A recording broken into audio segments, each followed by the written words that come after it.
Ang programang ito ay rated SPG. Striktong patnubay at gabay ng magulang ang kailangan. Maaaring may masiselang tema, lengguwahe, karahasan, sexual, horror o droga na hindi angkop sa mga bata. Isa ka rin bang sumubaybay sa ating paboritong palabas sa APJ Batang Quiapo? Narito ang mga kaganapan. Tinding pinalakas ang loob ni Noy na hindi mawalan ng pag-asa na makatakas mula sa kulungan ng kabayo.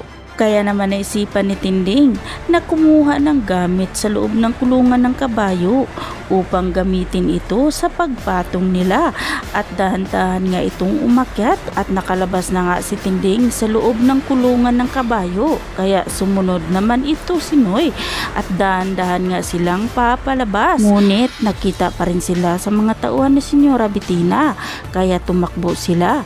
Pero nahuli pa rin sila at muli na naman dinala sila Tinding at Noy sa loob ng mansyon at kinaharap si Bettina. At wala nang takot si Tinding, nakaharapin si Senyora Bettina.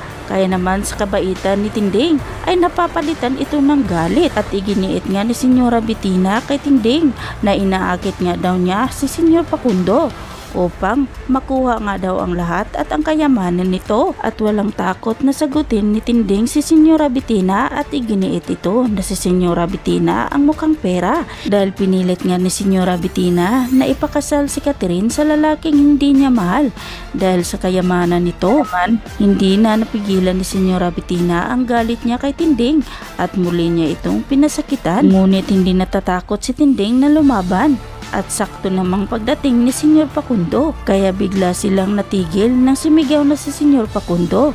Kaya nagdesisyon na si Tinding na umalis na sa kanilang mansyon. Kaya dali-dali nang umalis si Tinding at Noy upang magligpit ng kanilang mga gamit. Ngunit ang walang hiyang Pasing ay muli na naman pumasok sa kwarto upang pagsatsatan itong si Tinding. Kaya naman sa init ng ulo ni Tinding, nasakal niya itong si Pasing. Kaya naman tuluyan na itong lumabas sa kanilang kwarto. At nang papaalis na sana si Tinding at Noy, bigla namang lumapit si Senyor Facundo at humingi ito ng tawad kay Tinding. Dahil sa nangyari ay si Senyor Facundo na ang humingi ng tawad sa ginawa ng kanyang asawa na si Senyora Bettina, at humingi na rin ng tawad si Tinding sa nagawa niya. At nagpaalam na si Tinding kay Senyor Facundo, ngunit hindi papayag si Senyor Facundo na umalis sila Tinding kung hindi niya malaman kung saan sila pupunta. Ngunit hindi alam ni Tinding kung saan sila pupunta, kaya sinabi niya kay Senyor Facundo na bahala na. Pero inalok ni Senyor Facundo si Tinding na meron siyang property na pwede nilang tuluyan. Ngunit inayawan ito ni Tinding, pero nilapitan naman ni Noy si Tinding na kinausap na pumayag na ito dahil wala nga silang mapupuntahan. Kaya sa huli ay pumayag na rin si Tinding, kung saan inalok ito ni Senyor Facundo at kasama nga si Senyor Facundo kung saan nga sila Tinding pupunta. At nang makarating na nga sila doon sa bahay ay inalok sila ng nagtagabantay ng bahay ni Senyor Facundo na kumain. At dito na nga nahalata ni Noy ang mga titig ni Senyor Facundo kay Tinding. Kaya kinausap ni Noy si Tinding na parang meron gusto si Senyor Facundo sa kanya. Ngunit kaibigan lang ang turing ni Tinding kay Senyor Facundo. At sa kabilang banda naman, nahuli rin ni Ramon ang nagtraidor sa kanya at pinilit ni Ramon na sasabihin kung sino ang kanyang boss. Ngunit sa huli ay nagsabi ito na si Senyor Facundo, kaya naman inutusan ni Ramon ang nahuli niya. Natawagan si Senyor Facundo at pagkita sila, agad namang tinawagan ni Senyor Facundo si Marcelo na ihanda ang mga droga upang dalhin nga ito dahil makipagkita ang buyer sa kanila. Ngunit nabigla din si Marcelo dahil pabago-bago ang desisyon ng buyer nila, at dito na nga siya na nagduda, kaya pinapahanda rin niya ang kanyang mga tauhan at sila Maduna. At kinagabihan nga ay pumunta na sila Marcelo kung saan nga magkikita sila sa buyer. Ngunit laking gulat na lang nila Ramon dahil hindi sumama si Senyor Facundo. Kaya naman nang magkaharap na ang dalawang grupo ay dito na nga nag-umpisa ang kanilang bakbakan hanggang sa nahuli ni Marcelo si Don Julio at binaril nga niya ito. Kaya napasigaw na lang si Olga sa kanyang papa, ngunit hindi niya inaasahan na si Marcelo pala ang bumaril sa kanyang papa.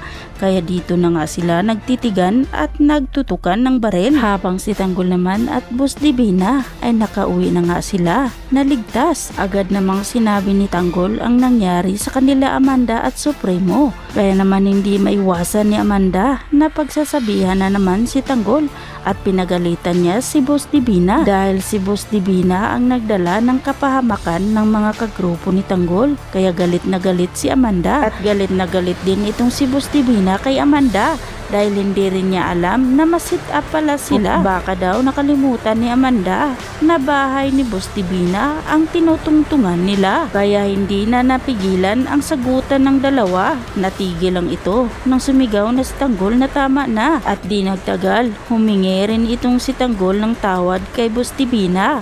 At naiintindihan naman daw ni Divina kung bakit galit na galit si Amanda sa kanya. Kaya sa huli ay malaki pa rin ang pasasalamat ni Tanggol kay Boss Divina dahil sa napakabait nito. Ano naman kaya ang mangyari sa bakbakan nila David at Marcelo? Dito na kaya mahuhuli si David ni Madonna? Kaya naman mga kaibigan, aabangan natin ang mga susunod pang mga kaganapan dito lang sa ating paboritong palabas sa APJ Batang Quiapo. At wag po sana ninyong kalimutan na i-like, i-share at pahingin na rin ng isang subscribe. Maraming salamat po sa inyong panunood.